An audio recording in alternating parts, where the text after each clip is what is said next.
Bonjour à tous, Bonjour. merci, merci de participer Vas-y. donc à cette visio sur le renforcement des compétences commerciales à l'international. On va se présenter. Arnaud, je te laisse te présenter en premier. Il n'y a pas de raison que Non, ce non, soit non, honneur aux non, non, femmes. non, Commencez honneur, à honneur. parler, vas-y. Non, Donc, vas-y, si tu veux. vas-y. Euh, Ah, mais en fait, non, attends, on est à l'antenne que maintenant. Donc bonjour, bienvenue sur cet atelier sur le renforcement des compétences commerciales. Donc je vais me présenter, je suis Morgane Bellus, je suis conseillère internationale pour la CCI Internationale, qui est maintenant au sein de Team France Export avec l'équipe Business France. Et donc j'accompagne des entreprises qui veulent développer leur entreprise à l'international, qui veulent accélérer leur développement international. Et donc, on les accompagne sur le long terme sur ces sujets-là. Voilà. Arnaud, je te passe la parole pour te présenter. Bonjour. Je suis Arnaud Laurent, je suis fondateur de Louins, qui est une entreprise qui appartient maintenant au groupe Solveo, qui également appartient au groupe Adit, donc est un gros groupe français d'intelligence économique. Et je suis plutôt spécialisé sur la transformation internationale, c'est-à-dire comment aider les entreprises exportatrices, par exemple, à devenir des micro-multinationales, ce qui implique beaucoup de stratégie, beaucoup d'organisation et donc une vraie transformation. Voilà. Donc, avec Arnaud, on va aujourd'hui vous parler effectivement de plusieurs sujets liés à l'importance de renforcer en tout cas ces compétences pour structurer votre développement export et de structurer le développement export des entreprises. Le premier sujet dont on a parlé, on en parlait encore tout à l'heure, c'est que c'est aussi un premier outil pour les néo-exportateurs, justement pour euh, mettre en place une stratégie internationale. C'est-à-dire que quand on commence à se développer à l'international, l'idée c'est qu'on voilà, on a beaucoup d'étapes à mettre en place des fois on a commencé à avoir des opportunités. Donc dans le façon pragmatique, on commence à y répondre. Et c'est vrai que se former à l'international, se former sur à la fois les techniques, mais aussi d'avoir une réflexion sur sa stratégie export, même au sein d'une formation. Ça permet déjà de pas faire de bêtises quand on commence à faire ses premières opportunités, mais aussi de voir à l'avance les prochaines étapes qui vont arriver dans le cadre de son développement international, de s'y préparer et de les mettre en place au mieux, d'anticiper. Et c'est vrai que, enfin en tout cas, je vais parler pour CCI International, parce qu'on a développé des formations dans cette optique-là justement. C'est vraiment aussi de pouvoir, généralement, quand vous faites une formation, vous bénéficiez aussi des échanges avec d'autres. Et donc, c'est vraiment de se préparer, de réfléchir à son développement international et aussi de bénéficier de l'expérience d'autres entreprises qui participent. Donc, à nouveau, se former à l'international, c'est important, je trouve, pour un néo-exportateur pour mettre en place la démarche et se structurer et avoir une réflexion stratégique. Qu'est-ce que tu en penses, Tout Arnaud? à fait, Toi, tu Morgane. accompagnes des personnes qui sont Bah, je suis plus d'accord. structurées, peut-être un peu plus avancées, mais je pense elles ont aussi Ouais. ce recul-là. Oui, tout à fait. Et puis ce qu'on a vu dans les dernières années, c'est que l'international est de plus en plus important. Il est important pour toutes nos TPE, PME, ETI de se développer par l'international. C'est un des premiers leviers de croissance. En même temps, on est très loin de ce qui se faisait avant, c'est-à-dire on faisait de l'international un peu par opportunisme, c'est-à-dire allez hop, il y a un voyage, on y va, on va voir ce qui se passe, on sait jamais, peut-être qu'on va ramener des commandes. Bon, ça, on a tous compris que c'est pas comme ça que ça fonctionne et qu'en fait l'international est une science pratiquement, puisque c'est du développement d'entreprise, mais dans un environnement qui est encore plus complexe. Donc encore plus complexe veut dire plus d'informations, plus de méthodologie, plus de choses à apprendre quelque part. Du coup, on ne peut pas envisager l'international sans cocher la case formation. Alors des formations, il y en a de tous les styles, à tous les niveaux de l'entreprise. Morgane a tout à fait raison de dire que pour les entreprises qui démarrent, par exemple, les néo, les primo-exportateurs, c'est très important d'au moins comprendre le minimum de ce qu'ils savent faire. On échangeait avant la réunion en disant, par exemple, il y a des formations qu'ils ont faites sur le pitch en anglais. C'est sûr, si on ne sait pas présenter en deux, trois phrases c'est son entreprise en anglais, ça va être difficile quand on va faire de l'export. Pour des plus grosses entreprises, en ce moment, les formations vont être beaucoup plus, effectivement, si on reste sur le sujet de la stratégie, c'est comment adapter ma stratégie, parce qu'a priori, ils ont déjà une stratégie à l'export. Sauf que, avec la crise, tout a été transformé. c'est plus forcément les mêmes pays prioritaires, c'est plus forcément les mêmes clients. Il y en a qui ont disparu, il y en a d'autres qui sont arrivés.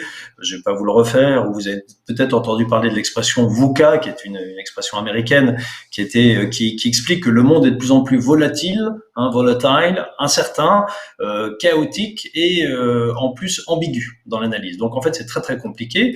Donc on apprend à aller chercher de la donnée de façon beaucoup plus importante. Il y a une montée très forte des besoins d'intelligence économique, mais ça s'apprend aussi.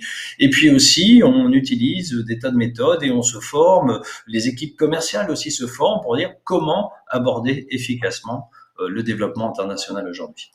Donc c'est un sujet particulièrement stratégique et sans formation, c'est très très difficile de réussir. Ça paraît, c'est une Et évidence. effectivement, là où je te rejoins, c'est que à nouveau, il y a ce sujet de se former au démarrage pour acquérir des compétences, on va dire, pas forcément basiques, mais voilà, déjà de comprendre l'environnement international, qu'est-ce qui se passe, l'aspect douanier quand on vend des produits, mais aussi l'aspect interculturel et en quoi c'est important d'adapter sa stratégie dans un contexte international, etc.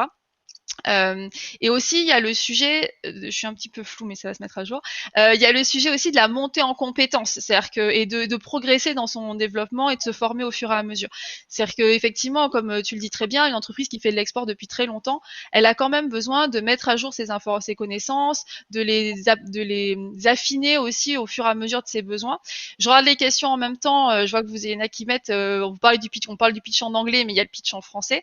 Mais effectivement, c'est C'est un clair. bon exemple. C'est-à-dire que une des premières choses, c'est déjà, on pitche bien en français, mais c'est vrai que souvent, quand on est sur son territoire national, on a commencé à se faire connaître des fois localement, il y a un peu de bouche à oreille qui se fait, et puis on bénéficie quand même de d'un avantage parce qu'on a un français sur le territoire français. Même si on commence à pitcher en français en Belgique ou en Suisse ou au Canada, enfin sur des zones francophones ou en Afrique, ça peut être important de revoir quand même son pitch pour être plus impactant, pour des fois mettre en avant certains sujets. Les entreprises qui font tout ce qui est des choses autour de l'artisanat, de l'agroalimentaire, des fois elles appuient davantage sur leur aspect français à l'international. Et l'étape d'après, à nouveau en renforçant au fur et à mesure ses compétences, ça peut être justement d'apprendre à faire aussi le pitch en anglais. Et on parlait tout à l'heure avec Arnaud des nouveaux besoins aussi de formation avec la situation sanitaire actuelle. C'est par exemple d'apprendre à pitcher et à bien expliquer aussi son offre en visio. Et justement, tu le Ah, disais ça, Arnaud, il y a vraiment des besoins très forts là-dessus en ce moment.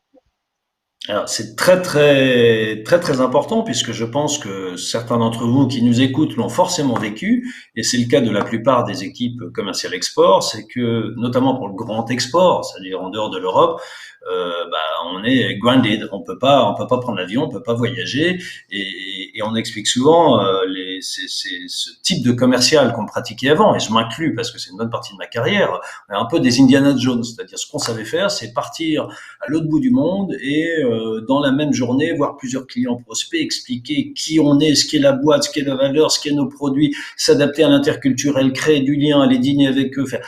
Bref, on était des aventuriers, on aimait ça, c'était intéressant. On peut plus le faire. En tout cas, on peut plus le faire comme ça. Et au début, on a tous dit bon bah ok, on va continuer à appeler notre client, essayer d'entretenir la relation, c'est bien. Enfin, on peut pas non plus l'appeler toutes les semaines, c'est difficile. Très vite, on s'est dit qu'est-ce qu'on fait avec les prospects parce que ça c'est plus difficile. Ceux qu'on connaît pas, entretenir juste la relation c'est difficile. Et puis on se rend compte que c'est quelque chose qui va durer. Ce qui va durer, c'est qu'on risque de ne plus voyager autant qu'avant. En plus, on sent qu'il y a des tendances assez fortes par rapport à l'environnement. Puis on s'est tous habitués à faire des choses aussi en numérique. Donc notre métier, le métier du développement international, que ce soit pratiqué par le dirigeant ou par les commerciaux, est en train de changer. Donc qui dit changer, dit a priori il va falloir se former. Alors c'est marrant parce on en discute avec moi. Regarde, en même temps, c'est pas non plus, il n'y a pas un catalogue tout fait aujourd'hui. Nous on en fait quelques-unes par exemple, mais c'est pas encore, on n'a pas toutes les règles, on n'a pas toutes les recettes du succès. Par contre, il y a des choses évidentes. Par exemple, comme vient de le dire Morgane, souvent la négociation maintenant on est en 3/4 d'heure par Teams, Zoom ou voilà. C'est très très différent d'aller rencontrer un client pendant une demi-journée et lui expliquer un certain nombre de choses. On peut plus faire de small talk, on peut plus faire toutes ces choses-là, et des gens sont pas très à l'aise derrière l'écran. Donc c'est presque basique, mais il faut réapprendre. D'abord, il faut avoir le bon matériel, la bonne caméra, la bonne connexion, un drap vert quand vous voyez comme c'est moi derrière, et si vous pouvez projeter une autre Un bon image, casque, parce forcément, que on tu appuie sur t'évoquais le cet bon outil. casque. un Si on a casque, un bon pourquoi casque, pas. c'est important, voilà, très bien. Ouais, il faut avoir le matériel et puis il faut aussi apprendre à communiquer un petit peu différemment, à faire passer un certain nombre d'émotions. Et puis surtout, il faut apprendre à négocier, voire faire des entonnoirs de négociation presque à l'américaine pour, en 40-45 minutes, réussir à vendre, par exemple, un produit ou un prospect. Mais comme vous ne l'avez pas présenté, vous n'avez pas assez de temps pour le présenter, on voit aussi arriver des besoins de formation, des besoins d'adaptation de la politique de commercialisation internationale en utilisant aussi beaucoup les outils digitaux et marketing, du marketing digital, pour envoyer par exemple des vidéos. Pour envoyer, ça peut être des vidéos de l'entreprise, des vidéos de l'équipe, ça peut être des produits, des choses comme ça. Donc tout ça, euh, il faut trouver la bonne recette, il faut se former, il faut apprendre. Et c'est pas de la transformation digitale. La transformation digitale, c'est avoir les outils. De plus en plus, on les a maintenant. Mais c'est savoir utiliser ces outils pour les mettre au service du développement international. Et ça, eh bien, c'est un vrai sujet de formation et un sujet de transformation pour les entreprises, qu'elles soient petites ou grosses. Toutes ont le même sujet. Tout à fait. Alors je regarde les questions qu'on a. Donc il y en a une, c'est quelle est la première compétence à acquérir et la plus importante? En fait, je pense que ce qu'il faut comprendre, c'est quand on se forme à l'international, enfin, je donne mon avis, je te laisserai donner le tien. Je pense que quand on se Ouais. forme à l'international, il y a plusieurs sujets. Il y a tout un volet plutôt de compétences, on va dire, techniques. Donc, par exemple, si on vend des produits, l'aspect douanier, mais aussi à la réglementation propre au pays, ça peut être aussi lié quand on vend des services. Donc, cet aspect réglementaire, en tout cas, qu'est-ce qui va impacter mon produit quand je vais le vendre? Donc ça, il faut bien l'anticiper. Est-ce qu'il me faut une homologation, etc. Donc, au début, on va pas forcément apprendre la réglementation de tous les pays, mais déjà de comprendre comment ça fonctionne, de comprendre pourquoi les douanes elles existent, qu'est-ce qu'elles font, quel est leur objectif, et tout ça dans un environnement géopolitique et quand même influencé à nouveau par la géopolitique. Déjà d'avoir cette compréhension-là, je trouve que ça aide déjà à bien démarrer, comprendre ce qui va nous arriver, nous tomber dessus. Donc des choses comme ça assez techniques, comment est-ce qu'on protège sa marque, comment est-ce qu'on fait des contrats. Donc je sais qu'il y a eu un atelier là-dessus ce matin avec Natalia Richardson. Donc voilà, d'avoir des éléments comme ça techniques. Et ça c'est vraiment de l'apprentissage un petit peu on va dire, mais ces sujets-là ils évoluent aussi, hein, donc c'est aussi de faire de la veille sur ces sujets. Donc ça c'est vraiment de la compétence technique. Et après je pense qu'il y a encore une fois de la réflexion stratégique sur comment on met en place notre offre à l'international, comment on fait valoir nos avantages compétitifs à l'international, comment on prend en compte les spécificités d'un marché, comment on choisit le bon marché pour avoir le meilleur retour sur investissement possible, à nouveau la partie interculturelle, etc. Et donc là c'est vraiment de la réflexion, de la prise de recul, et encore une fois, là qu'on soit débutant ou confirmé, je pense que c'est important. Et on a évoqué l'aspect linguistique, je crois, rapidement. Évidemment, l'aspect linguistique, je pense que c'est un élément essentiel. Et là, ça, c'est un sujet qui me tient à cœur. Je pense que c'est aussi un élément essentiel pour diffuser le projet export dans l'entreprise, l'aspect linguistique. Parce que très souvent, on voit des entreprises, surtout qui démarrent à l'export, et qui nous disent, voilà, j'ai embauché un responsable export, il parle 4 langues, c'est parfait, il va partir à l'international faire des déplacements. Ou je suis dirigeant, je commence à prendre en main les choses à l'international, mais on ne s'est pas posé la question si quelqu'un téléphone à l'entreprise en anglais, est-ce que qui va répondre au téléphone si le responsable export est à l'étranger, si le dirigeant est pas là, est-ce que la personne qui est en charge de la qualité dans l'entreprise, elle a pu se former à ces sujets, ou il ou elle a pu se former sur ces sujets pour aussi le prendre en compte pour le développement. Donc, en tout cas, souvent, c'est des formations en langue qui viennent un petit peu souder les équipes autour d'un projet, mais ça peut être des formations sur d'autres sujets liés au secteur d'activité de l'entreprise, par exemple. Arnaud, est-ce Merci que tu... Morgane, parce que tu ouvres un champ que Ah, j'adore, qui est, tu viens de démontrer que c'est de la transformation internationale. Une entreprise qui veut tout d'un coup faire beaucoup plus de développement international va avoir un impact sur son organisation extrêmement fort. Ça concerne tous les services de l'entreprise. Ça concerne aussi bien les personnes qui sont à l'accueil que peut-être même les ouvriers dans l'usine qui un jour vont voir des étrangers qui vont aller visiter l'usine. Ça concerne bien sûr la logistique, ça concerne le marketing. Bref, il n'y a pas un département qui n'est pas impacté. Bien entendu, la comptabilité, la fiscalité, toutes ces choses-là. Du coup, il y a de la formation à tous les étages, c'est évident. Et j'ai beaucoup aimé même ta répartition des deux grandes catégories de formation qui existent à l'international.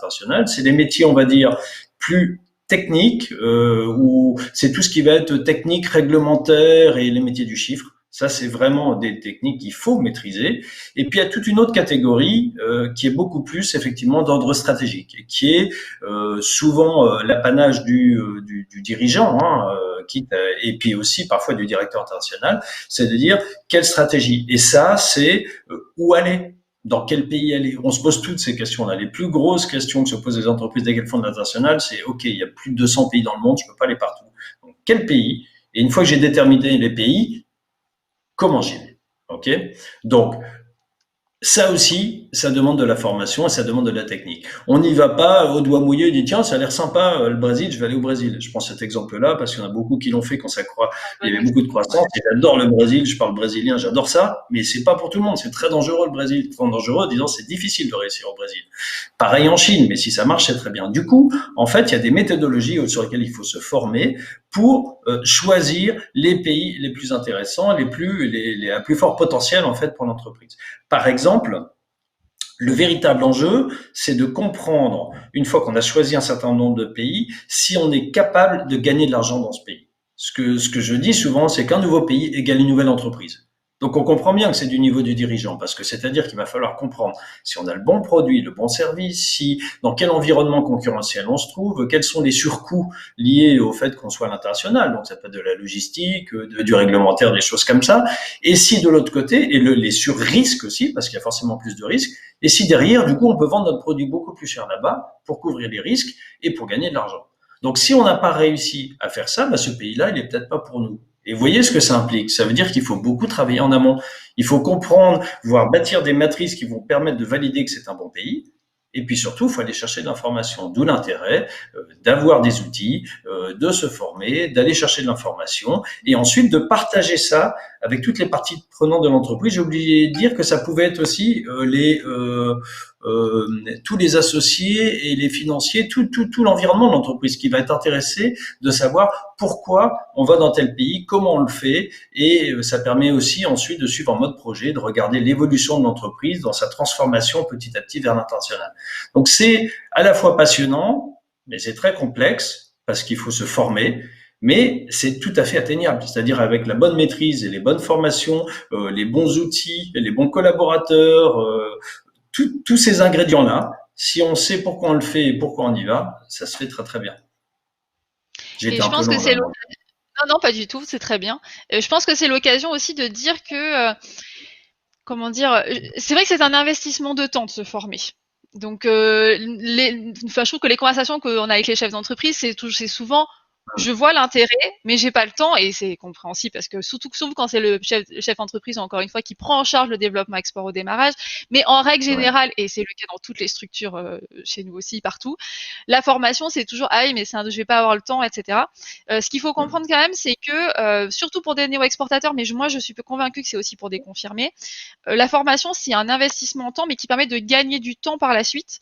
Parce que, comme tu le disais, comme on vient de le dire, si on connaît l'aspect réglementaire, l'aspect technique, etc., on peut plus facilement comprendre, anticiper, préparer, aller chercher la bonne information et déjà ne pas avoir de mauvaises surprises, ne pas avoir de mauvaises surprises sur sa marge parce qu'on n'a pas prévu qu'on allait avoir des droits de douane, telle réglementation qui s'applique, etc. Donc on gagne de l'argent aussi, mais surtout on gagne du temps parce que, comme tu le disais, là, on prépare aussi une manière de réfléchir en fait, une structure de réflexion.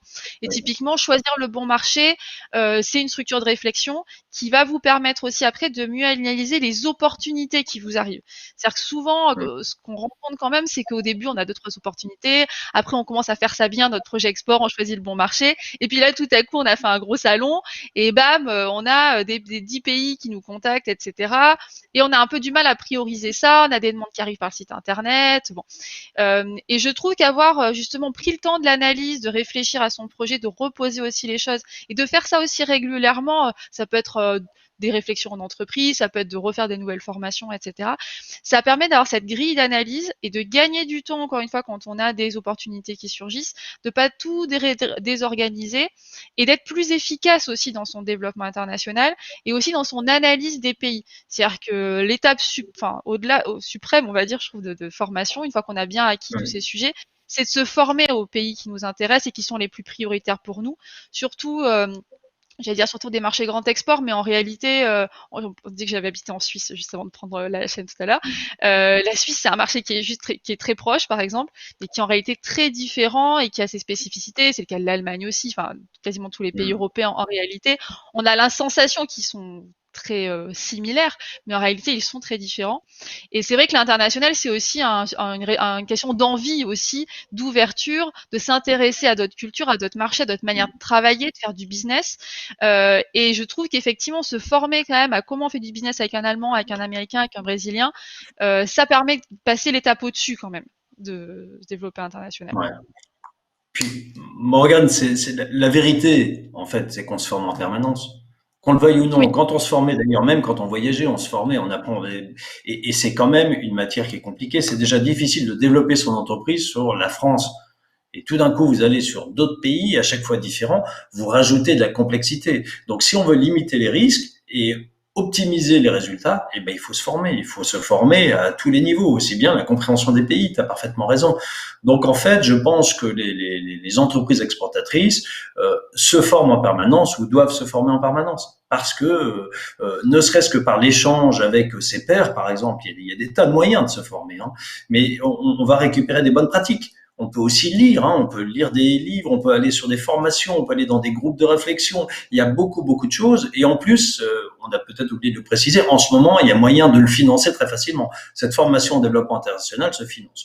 Donc c'est plutôt une question de volonté. Tu as raison, Morgane, sur l'idée de dire, comme je veux me développer à l'international, il faut que j'y consacre du temps, un peu d'argent, parce que pas tellement, parce que c'est pas un investissement qui est forcément énorme, mais toute la partie préparation, il faut le faire. C'est ça qui va conditionner en fait le succès de votre développement à l'international. Donc il y a une phase préliminaire, je pense, il faut avoir effectivement, comme tu l'as dit, Morgane, le minimum, puis après on se forme en permanence. Mais à la fois, c'est absolument passionnant, et puis plus on se forme, plus le succès est là.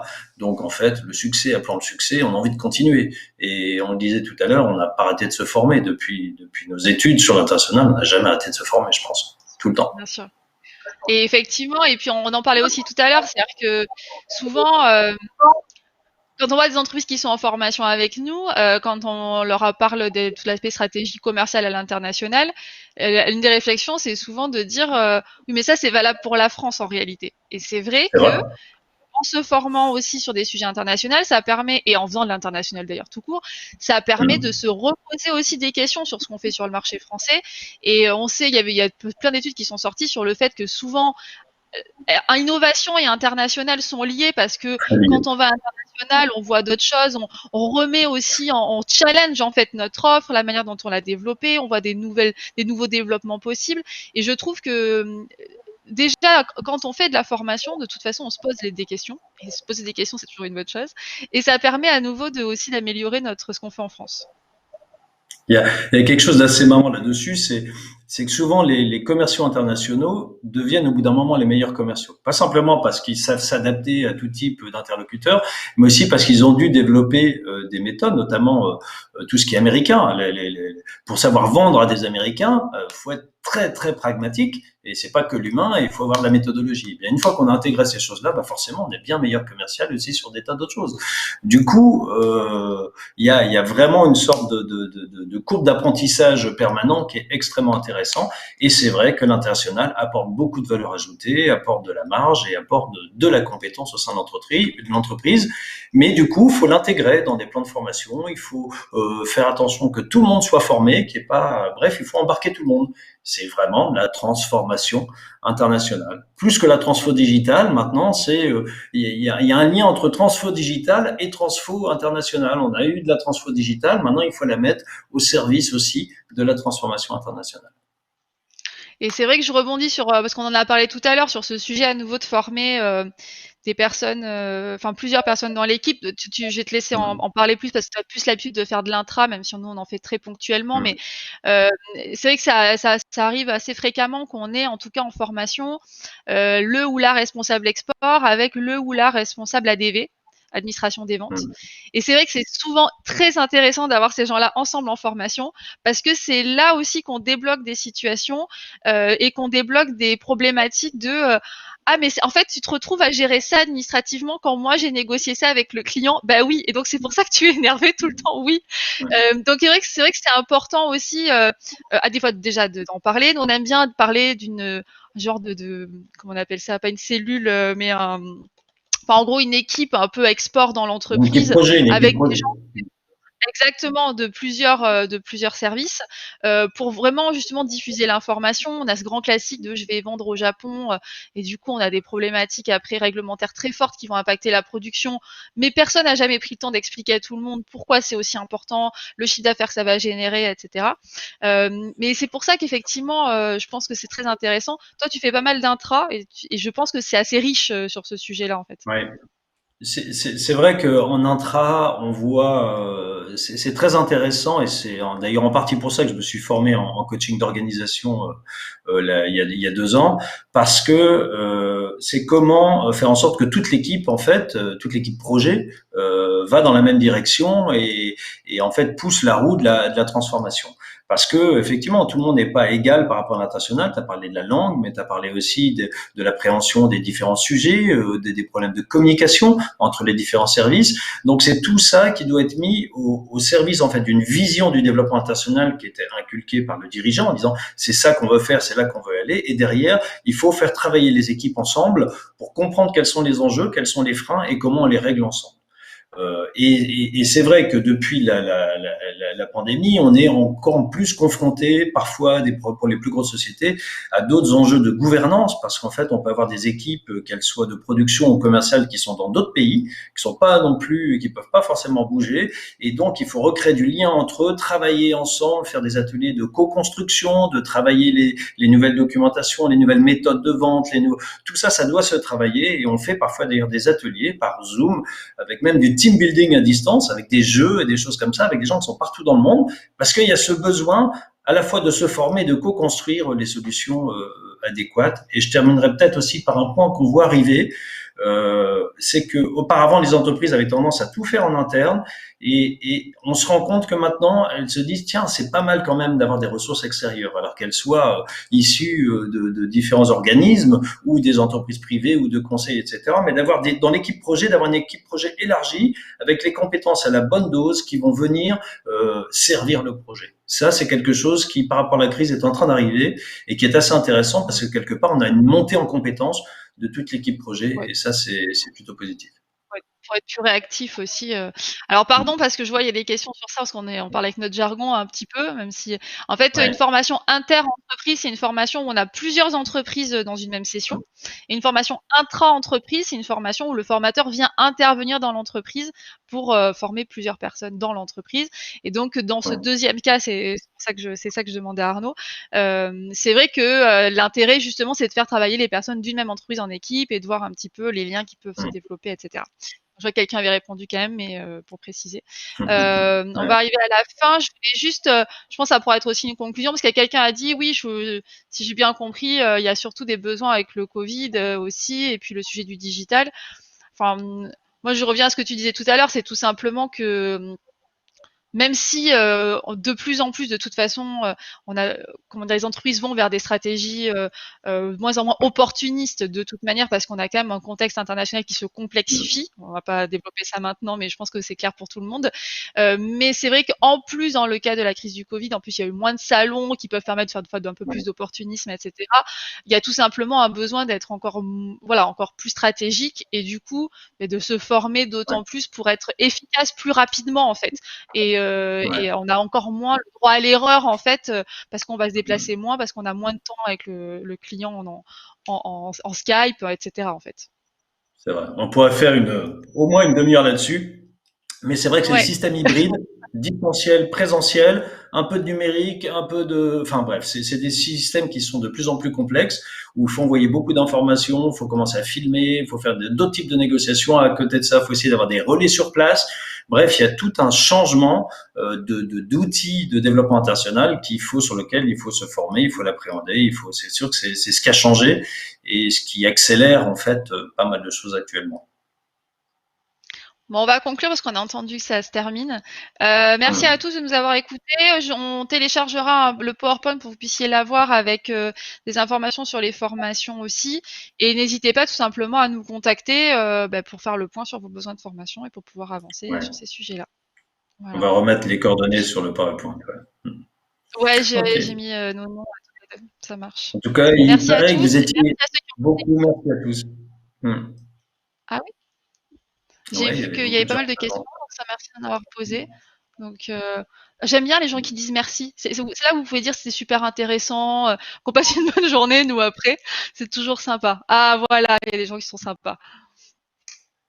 En tout cas, merci à vous. On vous voit pas, Merci. mais Ouais, écoutez, ça c'était un fait plaisir. briller quand même. Ah, il y a tout le monde qui dit merci. Voilà, c'est bon. Super. Merci beaucoup, en tout cas. Ok. Avant d'enchaîner sur Bah, les autres, écoutez. il y a eu tout un programme toute la journée. Ouais.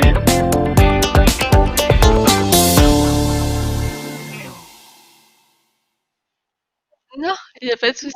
On savait pas Pas comment grave. terminer.